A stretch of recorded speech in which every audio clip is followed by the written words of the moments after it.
Can Zhen Huan, blessed with both beauty and talent, truly outshine all in the imperial harem and enjoy everlasting favor? The sky had not yet darkened when Su Jinliang, the chief eunuch of the palace service, came to order me to prepare for the imperial bedchamber service. Early in the morning, the Phoenix and Luan Spring favor carriage awaited outside, transporting me into the eastern chamber of the Yuan Hall. The rumbling sound of the palace carriage rolling over the stone slabs of Yong Lane suddenly reminded me of that snowy winter night, with the joyous Lady Miaoying singing triumphantly along the way. Somehow, I found myself thinking of this woman who fell from favor because of me. Her former affection and pride, and the unbearable life she must be leading now, made me feel a tinge of pity for her, despite her arrogance and rudeness. This very carriage, which she once boarded with joy, anticipation, and pride, now bore me in her stead, summoned by imperial decree, in just a matter of days. A chill ran through me at the thought. She was a warning to me, reminding me that caution and forbearance are the best policies, no matter the favor I might enjoy in the future. Feng Ruo was waiting outside the hall and hurried to assist me, whispering, "The emperor is still reviewing memorials in the western chamber and will be finished shortly. Please, my lady, wait in the eastern chamber for a moment." Feng Ruo led me into the eastern chamber and then withdrew. After waiting alone for a while, Xianling had yet to arrive. I stepped out, and the western chamber was brightly lit. As it served as the imperial study, concubines normally were not allowed to enter. Not daring to intrude, I walked to the outer part of Yuan Hall and stopped by the vermilion dragon pillars. The moon hung low, its light exceptionally bright, pouring down like mercury, casting the entire purple Forbidden City in a soft luminescence.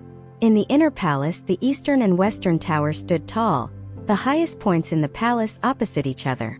Beyond them lay the Yuan Hall, the emperor's residence.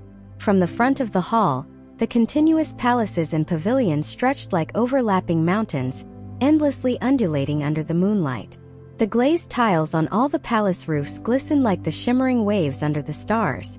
The magnolia flowers in front of the hall were half open, their appearance pure and elegant. The night wind was strong, blowing my long hair into my eyes and blurring my vision. So I called for Jin Shi, "Fetch me a branch of magnolia." It was a purple magnolia, its stem sturdy and long, its bud just beginning to bloom like a petite lotus. Casually using the magnolia to gather my hair, a faint, enchanting fragrance surrounded me. As the wind grew stronger, my long jade-colored dress fluttered silently, clinging to my body, prompting me to modestly cover myself with the wide sleeves. Hearing Xianling approaching, he said, "It's still chilly on spring nights. Don't stand in the draft. Come inside with me." He added with a smile, "I've prepared something for you." Curious, I entered the eastern chamber and saw a bowl of steaming dumplings on the table. Xianling sat down with me and said, "Are you hungry? I had some snacks prepared for you. They looked tasty, but there was only one bowl." I offered, "I'm not hungry. Your Majesty, please go ahead. I've already eaten in the western chamber. You try it and see if it suits your taste." I took a bite as instructed, but immediately frowned and spat it out, pushing the bowl away and saying, "It's raw." Hearing this, Xianling laughed mischievously and suggestively, "That was your own doing." Realizing I'd been tricked, I spat at him lightly in embarrassment and annoyance, then turned away in a huff. Xianling came around to face me, but I turned away again. After a few such turns, feeling silly, I lowered my head. He bent down to look at me, chuckling. "My Wan Qing becomes even more adorable and pitiable when angry." I whispered, "Your Majesty teases your concubine." All right. He gently patted my back. "I didn't intend to tease you on purpose. This bowl of dumplings should have been offered to you last night. I've heard it's indispensable in civilian weddings. The palace has its rules, and although I can't do everything for you, I've done everything I could." Remembering the morning's account settling, I felt moved and leaned towards him softly, saying, "Your Majesty treats your concubine like this." Feeling weak in the deepest part of my heart, unable to continue, just quietly leaning against him. His voice gradually lost its jesting tone, becoming somewhat somber. "The first time I saw you in the Xanadu, standing alone under the apricot blossoms, you seemed so serene and aloof, as if the turmoil and affairs of this palace had nothing to do with you, as if you were alone in your own world. I softly said. I am not that remarkable. There are many in the palace with beauty and talent far surpassing mine. Why compare yourself with others? Huan is Huan, and that is the best. The tall man in front of me, dressed in the bright yellow imperial robe, with his clear and handsome features and a hint of determination in his eyes, spoke with such sincerity that it was irresistible. I looked up at him and he looked back at me, his gaze so deep yet so captivating, the shimmering light in his eyes almost inviting one to dive in. I don't know how long we looked at each other, but then his hand gently touched my hairline, sliding down to touch the purple magnolia in my hair, and he smiled, saying, "Quite unique." As he spoke, he took the magnolia from my hair and placed it on the table, my long hair cascading down.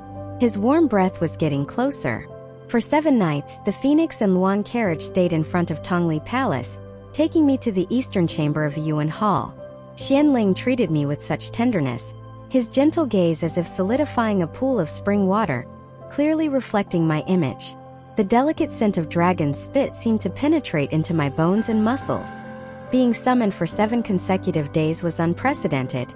Even the highly favored consort Hua had never been summoned for more than 3 consecutive days.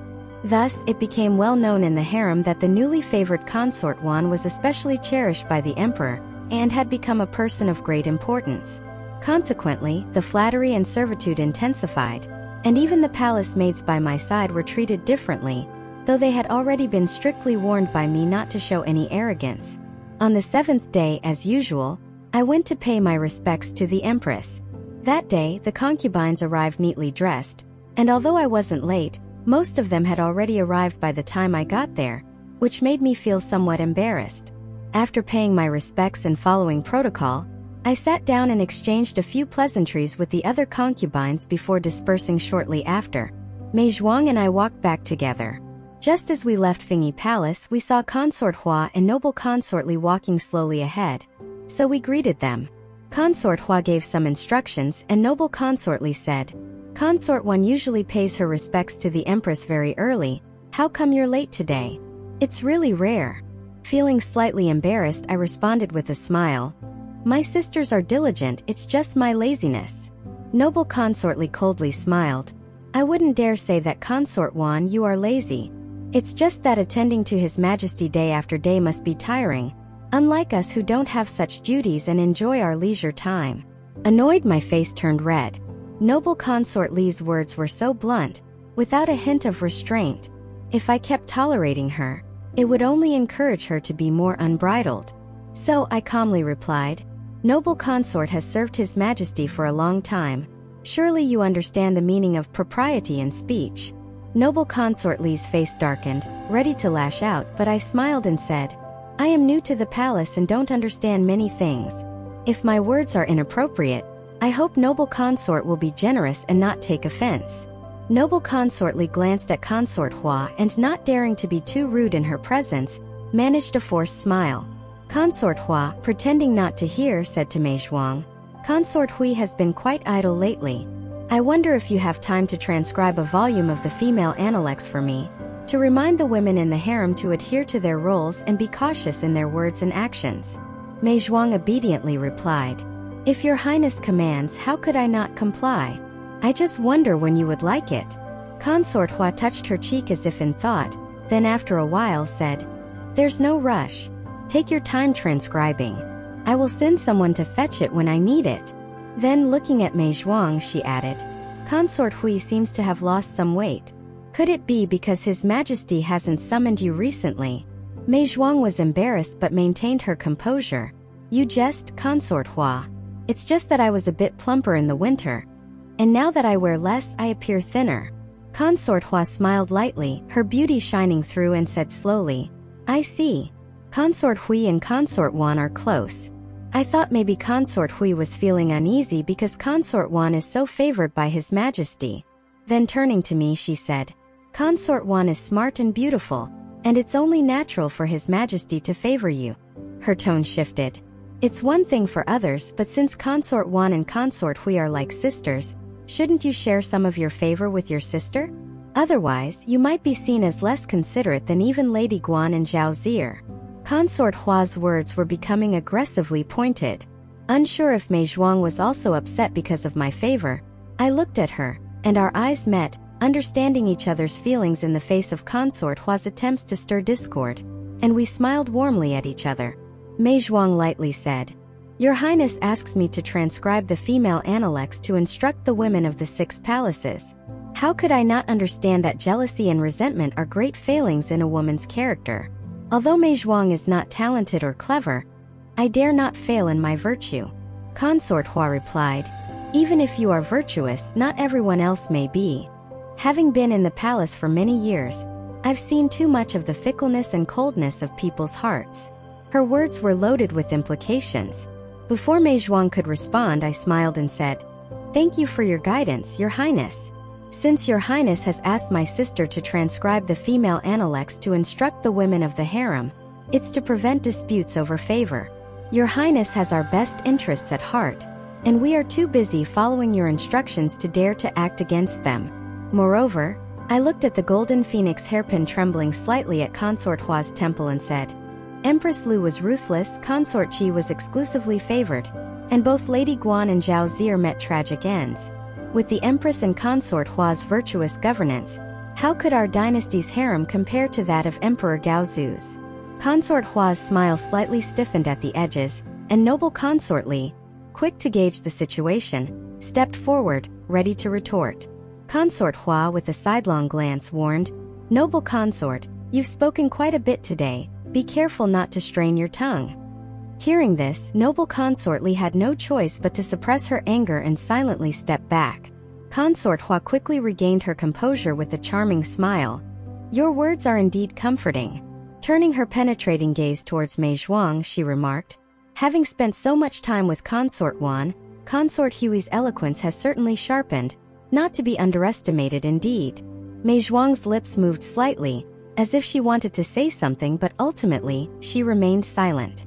Consort Hua massaged her temples, saying, "Getting up early to pay respects to the Empress and then engaging in such a long conversation, I'm truly exhausted. Let's go back."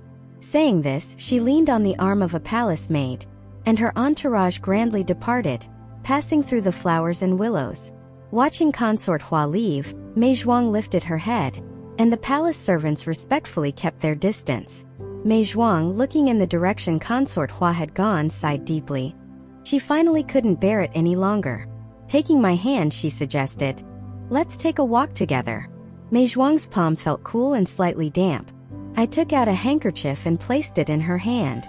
Mei Zhuang softly said, "You've seen it for yourself now." Despite the warm spring breeze, my heart felt as cold and damp as Mei Zhuang's palm. I sighed softly. "Consort Hua is one thing, but sister." I looked intently at Mei Zhuang. "Do you blame me?" Mei Zhuang also looked at me, her face indeed showing signs of weariness.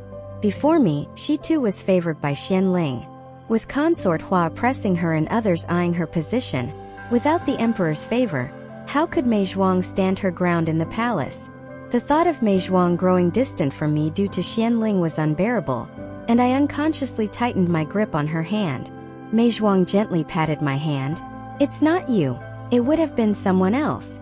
If it had to be someone, I would rather it be you." Her voice trembled slightly. "Forgive me for being selfish. If someone else were favored, they might eventually harm me. But Huan, you wouldn't." My heart warmed. "Mei sister, I won't, I absolutely won't." "I believe you won't." Mei Zhuang's voice carried a soft and vulnerable sadness amidst the blossoming spring, yet her words were sincere. "Huan, in this palace among so many people, you're the only one I can trust. Although Lingrong is friendly with us, it's not the same as the bond we share. If we can't support each other, how are we to endure the decades in this desolate palace?" "Mei sister." I was touched, grateful to have Mei Zhuang at least. Some things are beyond my control and not something I can prevent alone. But regardless of favor, my feelings for my sister remain unchanged. Even if the emperor favors me, please don't grow distant from me. Mei Zhuang, gazing at the vast waters of Tai Pool, plucked a willow branch. With our talents, being favored is expected, and we mustn't let it go to waste. Even if we can't maintain constant favor, we must at least preserve our lives and not implicate our families. I smiled bitterly, especially since Consort Hua already sees us as significant threats. Our fates are now intertwined, for better or worse. Mei Zhuang nodded. Not just us, I'm afraid even Ling Rong and Chun'er can't escape association in the eyes of others. As she spoke, she twisted the willow branch in her hands, snapping it into two with a snap. The sound of the breaking branch struck my heart like a drumbeat, snapping me to attention. I took the broken willow from Mei Zhuang's hand. Flexibility and resilience, a balance of strength and gentleness, are required to thrive under the emperor's gaze. Too much pressure, and even the most resilient willow branch will break. I looked up at the sun setting over the banks of Tai Pool and softly said, "Thank you, sister." Mei Zhuang remained puzzled. "Thank me for what?" Silent for a moment, I walked quietly alongside Mei Zhuang by the expansive Tai Pool. The pool stretched far and wide, making the path seem endless, as if it could never be fully traversed. Follow us to avoid getting lost and enjoy endless exciting stories. For more content, please go to the Story Wall homepage to view more exciting novels.